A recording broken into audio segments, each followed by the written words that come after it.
Kate, what about the gold? Tom gestured toward the heaps of treasure with an open hand. All right, never mind the gold. She brushed past him, eyes fixed ahead, unflinching. Tom glanced at a massive statue of an Inca king, easy to identify thanks to its golden crown embedded with emeralds and rubies. As he shed his dry suit, he caught sight of Eddie's body, then noticed his pistol lying on the ground several feet behind him. He rushed over to the 9mm Beretta, crouched, and picked it up. After ensuring the safety was on, he tucked it into his waistband beneath his loose shirt. Hold up, Kate. He jogged past the stacks of treasure, allowing himself a brief second to stare, then moved on. The chamber gave way to a tunnel that led directly away from the trove. As Tom followed Kate, the incline became steeper. She was moving quickly ahead of him. He quickened his stride, muscles burning in his thighs and calves with each forceful step. At last, he reached her at the hill's summit and placed a hand on her shoulder. "I see light," she said. "Don't you see it?" She pulled from his grip and took off down the long tunnel. Tom chased after her. It made perfect sense. After hiding the treasure and setting the traps, the Incas would have needed an escape route. Kate kept running. At first, Tom couldn't make anything out. Maybe he needed glasses or something. But the farther he went, the more he could sense what she had seen. The faint glow strengthened steadily, becoming increasingly clear. He saw it now, no question. Kate arrived at the tunnel's end ahead of him. Rocks were heaped there, the largest settled at the base, smaller ones perched on top. A sliver of sunlight pierced through a gap halfway up the rocky obstruction. She began hurling stones aside, sending some flying back and hitting Tom's leg. "Watch what you're doing, Kate. Then get down here and give me a hand." Tom bent forward and gripped a boulder roughly the size of one of the knee-high statues they'd seen earlier in the treasure room. It resisted at first, but once he found some leverage, he managed to roll it backward, nearly crushing his foot. Sudden, brilliant sunlight poured in, illuminating a passage just wide enough for someone to squeeze through. Kate ducked her head, raised a leg, and climbed over a rock. Without glancing back, she sprang into daylight. Raising her arms high, she seemed momentarily dazed by the brightness, stumbled, and nearly fell. Tom crawled through the hole and stepped out behind her. The light was blinding. For a moment, all he could see were white flashes and floating spots. As his vision slowly adjusted, he took in their surroundings, a clearing large enough to park several pickup trucks.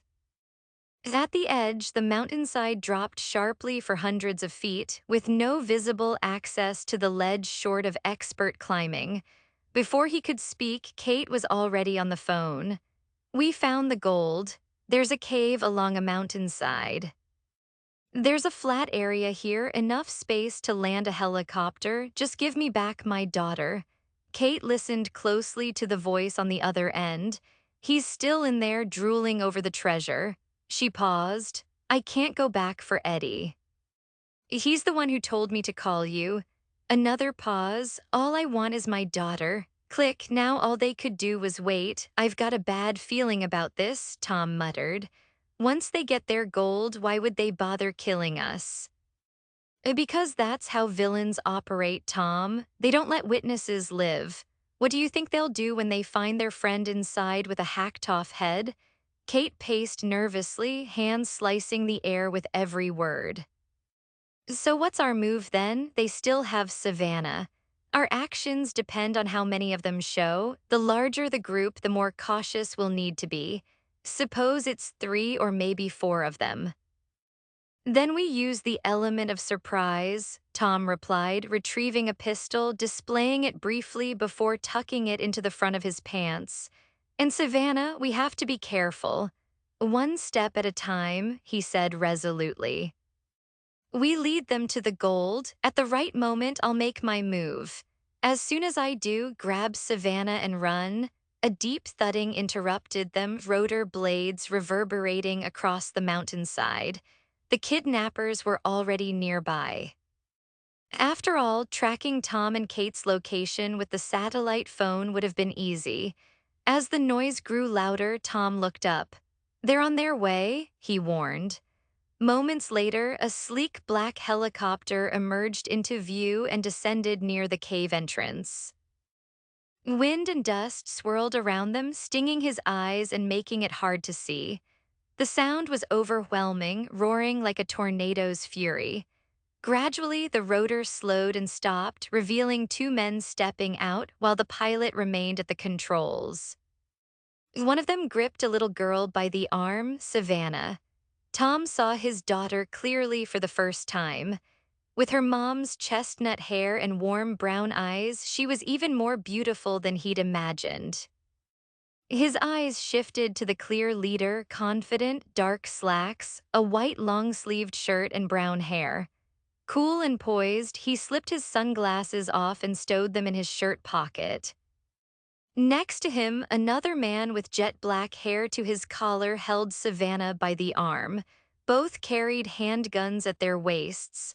From Kate's earlier description, Tom recognized the man holding Savannah, Crow, the one who killed the nanny. Rage surged through Tom, his fists clenching instinctively. "Where's Eddie?" the leader asked. Before Tom responded, Savannah broke away and ran, flinging herself into Kate's arms. The leader remained composed, a smile spreading across his face. His eerie topaz-colored eyes gleamed.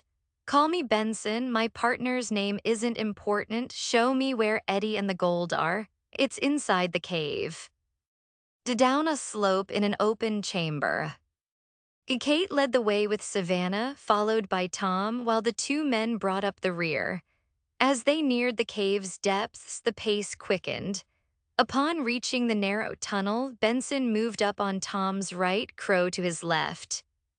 The longer they walked, the more Tom realized the situation was tilting in the captor's favor.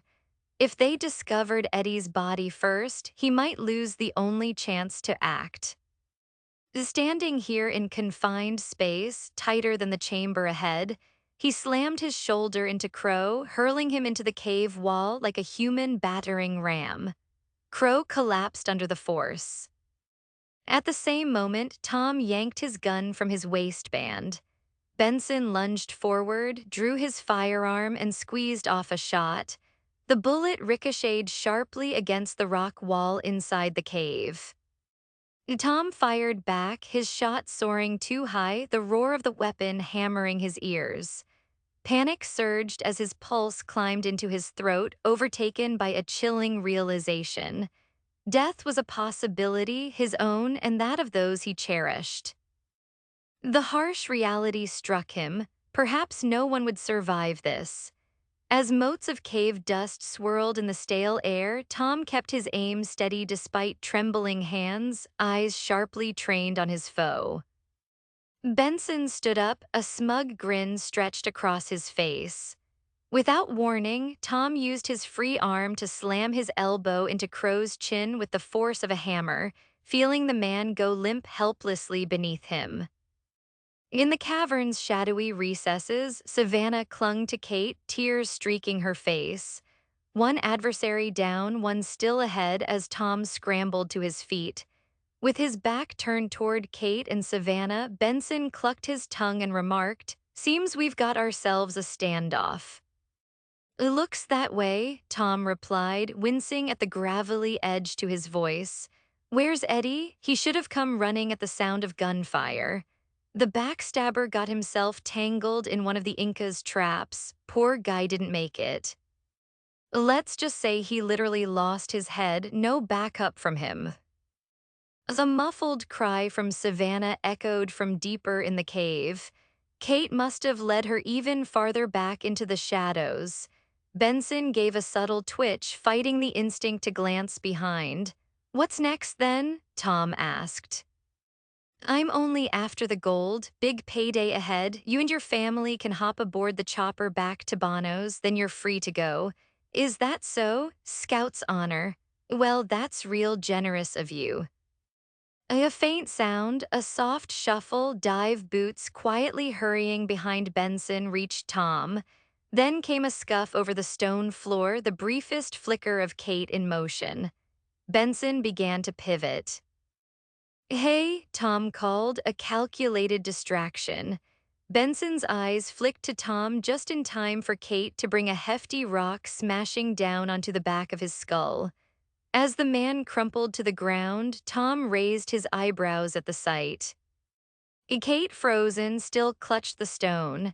Did I kill him? Tom grimaced, nudged Benson with his foot, and received no sign of consciousness. Doubt it, but I'd wager you left him with a serious lump. With adrenaline ebbing, Tom felt a surge of relief flood his chest. He shoved the pistol into his waistband, enveloped Kate in his arms, and kissed her dry lips in a hurried, triumphant gesture.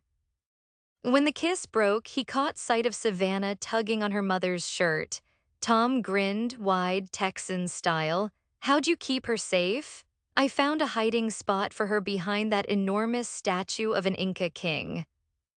I told her to wait there, that she had to be brave because Mummy needed to rescue Daddy.